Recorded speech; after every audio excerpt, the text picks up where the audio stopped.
ਜੀ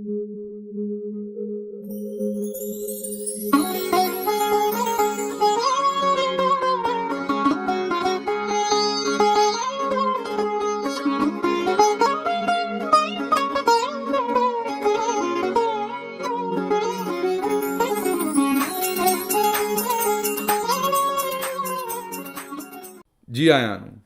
ਅੱਜ ਦਾ ਪੰਜਾਬੀ ਵੀਲੌਗ ਹੈ 9 ਮਈ ਤੇ 27ਵੀਂ ਸੌ। ਸੋਚਦੇ ਹੋਵੋਗੇ ਤੁਸੀਂ 27ਵੀਂ ਸੌ ਕੀ ਹੁੰਦਾ। ਅੱਜ ਤੋਂ ਕੋਈ 30-40 ਵਰ੍ਹੇ ਪਹਿਲਾਂ ਤੱਕ ਪਿੰਡਾਂ ਦੇ ਵਿੱਚ 20 ਤੋਂ ਉੱਤੇ ਲੋਕਾਂ ਨੂੰ ਗਿਣਤੀ ਨਹੀਂ ਸੀ ਆਉਂਦੀ। 1 ਤੋਂ ਲੈ ਕੇ 20 ਤੱਕ ਗਿਣਤੀ ਆਉਂਦੀ ਸੀ, ਅੱਗੋਂ 21, 22, 23 ਅਗਲੇ ਪਾਸੇ ਗਿਣਤੀ ਆਉਂਦੀ ਨਹੀਂ ਸੀ, ਕਿਉਂਕਿ ਬਹੁਤੇ ਸਾਰੇ ਜਿਹੜੇ ਕੰਮ ਸਨ ਉਹ 20 ਤੋਂ ਥੱਲੇ ਥੱਲੇ ਹੀ ਹੋ ਜਾਂਦੇ ਸਨ। ਫਿਰ ਤੁਸੀਂ ਸੋਚਦੇ ਹੋਵੋਗੇ ਕਿ ਜੇ ਕੋਈ ਚੀਜ਼ 20 ਤੋਂ ਉੱਤੇ ਹੋਵੇ, ਮਤਲਬ 60 ਹੋਵੇ, 80 ਹੋਵੇ, ਤਾਂ ਉਹ ਕਿਵੇਂ ਗਿਣੀਦੀ ਸੀ। ਓਨੀ ਵਾਰੀ ਅਸੀਂ 20 ਕਰ ਲਈਦੇ ਸਨ। ਇੱਕ ਵਾਰੀ 20, ਫਿਰ ਸਿਫਰ ਤੋਂ ਕੰਮ ਸ਼ੁਰੂ ਕਰ ਲੈਣਾ, 2 ਵਾਰੀ 20 ਅਤੇ 3 ਵਾਰੀ 20 ਅਤੇ 4 ਵਾਰੀ 20। ਪਤਾ ਹੁੰਦਾ ਸੀ 100 ਦੇ ਵਿੱਚ 5 20 ਨੇ। ਇਸ ਤਰੀਕੇ ਨਾਲ ਕੰਮ ਚੱਲ ਜਾਂਦਾ ਸੀ। ਮੁਹਾਵਰਾ ਬਣਿਆ ਕਿ ਤਗੜੇ ਦੇ 27ਵੀਂ ਸੌ, ਵੀ ਜਿਹੜਾ ਤਗੜਾ ਬੰਦਾ ਉਹਦਾ ਦਿਲ ਕਰੇ ਜਿਹੜੀ ਗਿਣਤੀ ਮਰਜ਼ੀ ਗਿਣੇ, ਕਿਉਂਕਿ ਮਾੜੇ ਬੰਦੇ ਦੀ ਗਿਣਤੀ ਪੂਰੀ ਕਰਨੀ, ਤਗੜੇ ਨੇ ਤੇ ਮਰਜ਼ੀ ਦੀ ਗਿਣਤੀ ਗਿਣਨੀ, ਜੋ ਅੱਜ ਕੱਲ੍ਹ ਪਾਕਿਸਤਾਨ 'ਚ ਹੋ ਰਿਹਾ। ਅਤੇ ਤਗੜੇ ਦਾ ਜਿਹੜਾ 100 ਸੀ ਉਹ 20 7 ਵਾਰੀ ਹੋਵੇ ਤਾਂ ਫਿਰ 100 ਬਣਦਾ ਸੀ ਉਹਦਾ। ਇਹ ਮੁਹਾਵਰਾ 27ਵੀਂ ਸੌ।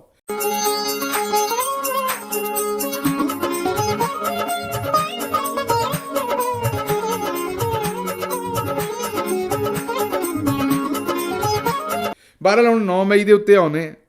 9 ਮਈ ਦੇ ਵਿੱਚ ਜਿੰਨੇ ਤੋਤੇ ਨੇ, ਮਤਲਬ ਲਿਫਾਫੇ ਨੇ ਜਿੰਨੇ, ਉਹ ਮੀਡੀਆ ਦੇ ਉੱਤੇ ਬਹਿ ਕੇ ਤੁਹਾਨੂੰ ਰੋਜ਼ ਕਹਿੰਦੇ ਸੁਣਦੇ ਨੇ ਵੀ ਇਹ 9 ਮਈ ਦੇ ਵਿੱਚ ਜਿਹੜੇ ਸ਼ਾਮਲ ਇਹਨਾਂ ਨੂੰ ਤੁੰਨ ਦਿਓ, ਇਹਨਾਂ ਨੂੰ ਫੜ ਲਓ, ਇਹ ਗੱਦਾਰ ਨੇ, ਦਹਿਸ਼ਤਗਰਦ ਨੇ, ਇਹਨਾਂ ਨੂੰ ਫੜਕਾ ਦਿਓ, ਇਹਨਾਂ ਨੇ ਤਾਂ ਕੰਮ ਬੜਾ ਹੀ ਖਰਾਬ ਕਰ ਛੱਡਿਆ। ਅਤੇ ਜੇ ਉਹਨਾਂ ਦੇ ਵਿੱਚੋਂ ਕੋਈ ਫੜਿਆ ਜਾਂਦਾ ਗਰੀਬ, ਅਤੇ ਉਹ ਪ੍ਰੈਸ ਕਾਨਫਰੰਸ ਕਰਨ 'ਤੇ ਰਾਜ਼ੀ ਹੋ ਜਾਂਦਾ, ਬਾਂਗ ਦੇਣ 'ਤੇ ਰਾਜ਼ੀ ਹੋ ਜਾਂਦਾ, ਜਿਵੇਂ ਕੁੱਕੜ ਬਾਂਗ ਦਿੰਦਾ ਇਹਨਾਂ ਦੀ ਮਰਜ਼ੀ ਦੇ ਉੱਤੇ।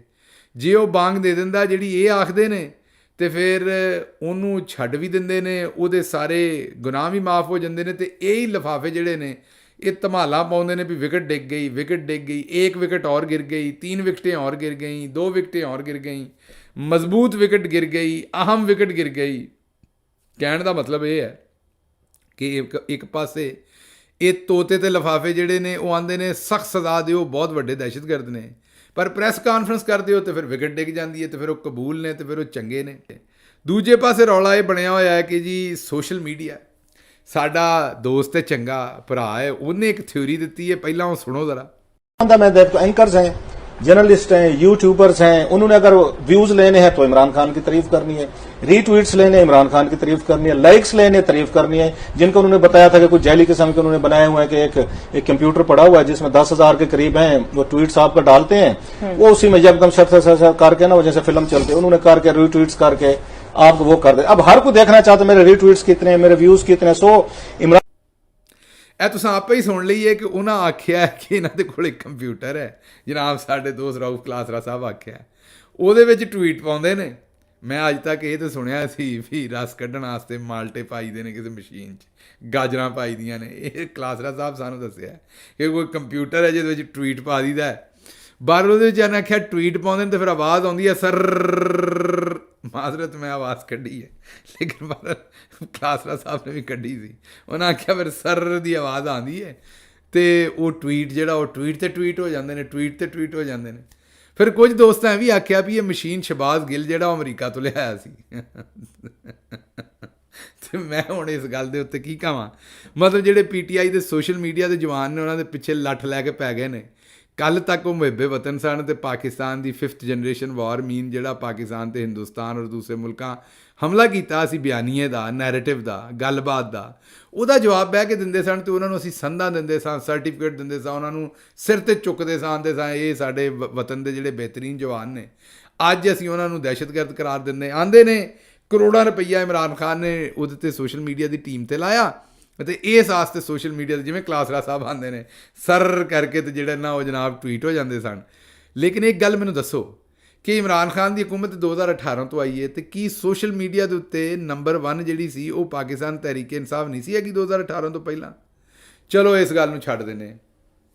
ਤੁਸੀਂ ਆਪ ਆਖਦੇ ਹੋ ਕਿ ਰੁਪਈਏ ਲਾਏ ਨੇ, ਅਤੇ ਤੁਸੀਂ ਰੁਪਈਏ ਲਾ ਲਓ। ਤੁਸੀਂ 10 ਅਰਬ ਰੁਪਈਆ ਖਰਚ ਕੀਤਾ ਹੈ ਜਿਹੜਾ ਸਾਰੇ ਮੀਡੀਆ ਅਤੇ ਲਿਫਾਫਿਆਂ ਨੂੰ ਦਿੱਤਾ ਹੈ, ਤੇ ਉਹਦੇ ਚੋਂ 1-2 ਅਰਬ ਰੁਪਈਆ ਤੁਸੀਂ ਇਲਜ਼ਾਮ ਇਮਰਾਨ ਖਾਨ ਤੇ ਲਾਉਂਦੇ ਹੋ ਕਿ ਉਹਨੇ 8-10 ਕਰੋੜ ਜਾਂ 20 ਕਰੋੜ ਦੇ ਕੇ ਤੇ ਉਹਨੇ ਜਨਾਬ ਸੋਸ਼ਲ ਮੀਡੀਆ ਦੇ ਉੱਤੇ ਆਪਣੇ ਆਪ ਨੂੰ ਗਾਲਬ ਕਰ ਲਿਆ।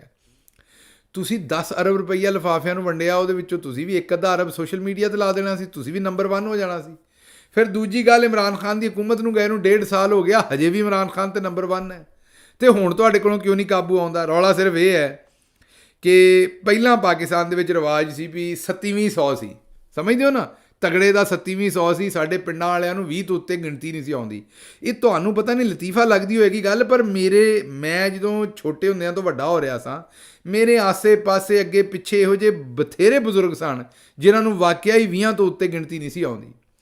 ਇਸ ਵਾਸਤੇ ਪਹਿਲਾਂ ਸਾਦਾ ਬੰਦੇ ਹੁੰਦੇ ਸਨ, ਜੋ ਤੁਸੀਂ ਲਿਖ ਛੱਡਣਾ ਉਹ ਨਾ ਮੰਨ ਲੈਣਾ। ਸਾਦਾ ਬੰਦੇ ਸਨ, ਉਹ ਮੰਨ ਜਾਂਦੇ ਸਨ ਤੇ ਉਹਨਾਂ ਨੂੰ ਮਨਾ ਕੇ ਇਹ ਆਪਣਾ ਕੰਮ ਧੱਕੀ ਧੁੱਕੀ ਫਿਰਦੇ ਸਨ। ਤੇ ਅੱਜ ਦੇ ਜਿਹੜੇ ਦਾਨਿਸ਼ਵਰ ਨੇ ਨਾ, ਜਿਹੜੇ ਬਿਜ਼ਤ ਹੁੰਦੇ ਫਿਰ ਰਹੇ ਨੇ ਅੱਜ ਕੱਲ੍ਹ ਸੋਸ਼ਲ ਮੀਡੀਆ ਦੇ ਛੋਟੇ ਛੋਟੇ ਬੱਚਿਆਂ ਦੇ ਹੱਥਾਂ 'ਚੋਂ, ਇਹ ਉਸ ਵੇਲੇ ਬੜੇ ਬੜੇ ਦਾਨਿਸ਼ ਸਨ। ਕਦੀ ਗਰਨਾਤਾ ਦਾ ਕਿੱਸਾ ਸੁਣਾਉਣਾ ਤੇ ਕਦੀ ਕੁਸਤਨਤੁਨੀਆ ਦਾ ਸੁਣਾਉਣਾ।